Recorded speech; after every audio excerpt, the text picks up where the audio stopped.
Dear Mr. Modi, Mr. Amit Shah, Mr. Jaishankar, मैं एक पाकिस्तानी हिंदू हूँ, रिटायर्ड हूँ, सिंधी हिंदू हूँ। 1947 में बहुत सारी फैमिलीज हमारे भी रिश्तेदार इंडिया माइग्रेट हो गए, मगर बहुत सारे ऐसे बदनसीब भी थे जो रह गए। वो इसलिए रह गए कि ट्रेनें ऑल ऑफ सडन बंद कर दी गई। जो भी हुआ, अभी हमारा प्रॉब्लम यह है कि हम पाकिस्तान की पॉपुलेशन के, कोई कहता है हम 1% हैं, कोई कहता है 2% हैं, जो भी हैं, मगर हमारी बेटियां बहुत तकलीफ में हैं। मैं पाकिस्तान की बुराई नहीं कर रहा, मगर हकीकत तो कहनी पड़ेगी ना। हमारी बेटियां बहुत तकलीफ में हैं। गुजरे हुए 12 सालों में कोई 13 से 14 हज़ार लड़कियों का मजहब बदला गया है। 2 दिन पहले एक दिन के अंदर 6 हिंदू लड़कियों का मजहब बदला गया।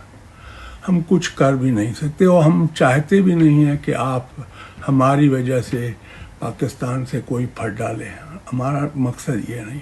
हम सिर्फ एक ही अपील करते हैं कि प्लीज़ ये जो पाकिस्तान इस्लामाबाद एम्बेसी पाकिस्तान में जितने भी हिंदू और सिख लोगों की एप्लीकेशंस पड़ी हैं माइग्रेशन के लिए या India as a refugee status के लिए, प्लीज़ इनको वीज़ा दीजिए, प्लीज़ इनको वीज़ा दीजिए।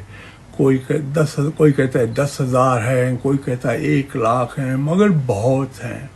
लोग बैठे हुए हैं। ऐसे भी लोग हैं जिनकी एप्लीकेशन 1-1, 2-2 साल से पड़ी हुई है।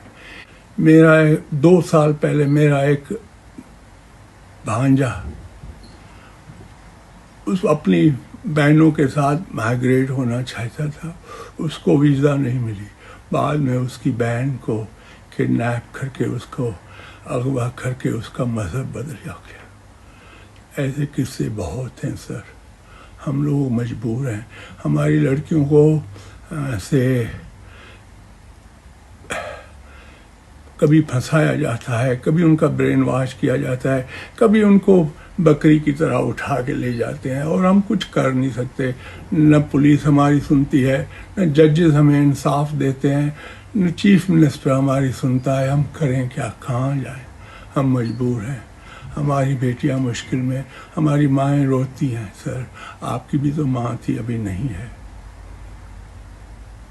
अगर आप लोगों के साथ ऐसा होता, वो भी तो रोती ना सर। प्लीज़ आप हमारी मदद कीजिए। आप बॉर्डर खोल दीजिए, थरपारकर का, खोखरा पार का। जो गरीब, जो अफोर्ड भी नहीं कर सकता, उसको आने दें। ये बेचारों की हालत ऐसी है, जब इनकी बेटियां अगवा हो जाती हैं तो ये लॉयर की फीस भी अफोर्ड नहीं कर सकते सर। इनको अपनी झूपड़ी बेचनी पड़ती है। इन बेचारों को झूपड़ी बेचने के बाद भी, लड़की के कहने के बाद भी कोर्ट में कि हमारे साथ इनजस्टिस हुआ है, हमें ज़बरदस्ती अगवा किया, हमारा मजहब बदला गया, जज साहब हमें अपने माँ बाप के पास भेजिए। नहीं भेजते हैं सर ये लोग। क्यों नहीं भेजते हैं? शायद हम हिंदू हैं। मेरा हिंदू मुस्लिम से कोई वास्ता नहीं है। मैं नहीं चाहता हूँ कि मेरे भाई लोग जो उधर हैं गुस्से में आके अपने मुसलमान भाइयों को तंग करें। नहीं, ये मेरा मकसद ही नहीं है। मैं तो कहता हूँ कि जो जिधर है उसको वो उधर ही रहना चाहिए, मगर हम मजबूर हैं। हमारे साथ बहुत जुल्म हो रहा है, हमारी बेटियों के साथ जुल्म हो रहा है, हमारी माएँ रोती। हम करें क्या, कहाँ जाएं, किससे शिकायत करें सर, किससे शिकायत करें? अगर 47 में मैं शशि थरूर जी को कहता हूँ, मैं मणिशंकर अय्यर जी को कहता हूँ, मैं दिग्विजय सिंह को कहता हूँ, सर अगर आपकी फैमिली 47 से पहले पाकिस्तान में इस सिंध के पार्ट में रह रही होती, आज अगर उनकी ऐसी हालत होती जैसी हमारी बहनों की और बेटियों की है, तो आप क्या करते सर? छोड़ो सर, हमारा क्या वास्ता सीए से, हमारा क्या वास्ता हिंदुस्तान की पॉलिटिक्स से। प्लीज़ आप हमारी हेल्प कीजिए। آپ ہماری ہیلپ کیجیے. دیکھیے سر، ہمارے سندھی بھائی پورے انڈیا میں رہتے ہیں، کسی نے آپ کو تکلیف نہیں دی.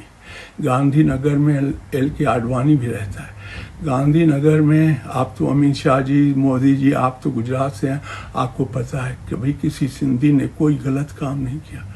پلیز بارڈر کھول دیجیے ہمیں، یا ویزا دے دیجیے. ایمبیسی کو کریں کہ ہم لوگوں کی بچوں کی بھی، ہمارے لوگوں کی، ہماری بچیوں کی ویزا کو کوئک پروسیس کریں. Thank you.